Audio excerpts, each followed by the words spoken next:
انت اللي هموت وراها. يا جدع انت اتجننت ولا ايه؟ اختك مين دي؟ معرفش انا اختك. يا راجل اللي انت قتلتها وقومت عندي تبع اختي.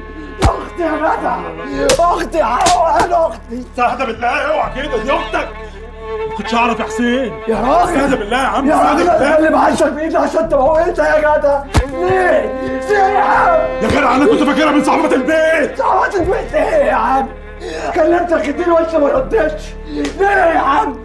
ليه يا عم؟ ليه؟ ليه يا جدع ليه؟ والله العظيم ما سمعت التليفون من الشنيور يا عم. وبعدين انا فجأة لقيتها قدامي. انا قلت بس انحيها في الارض عشان ما تلمش عليها الناس. ما كانش قصدي اقتلها يا حسين. انا اقتل برضه يا حسين. انت قتلتها يا عم، قتلتها يا عم، قتلتها يا عم، قتلتها يا عم. ليه؟ انا راح اجيب لك الشنطة. حرام عليك. ليه يا رب؟ انا اللي اعيش وهي اللي تموت يا رب.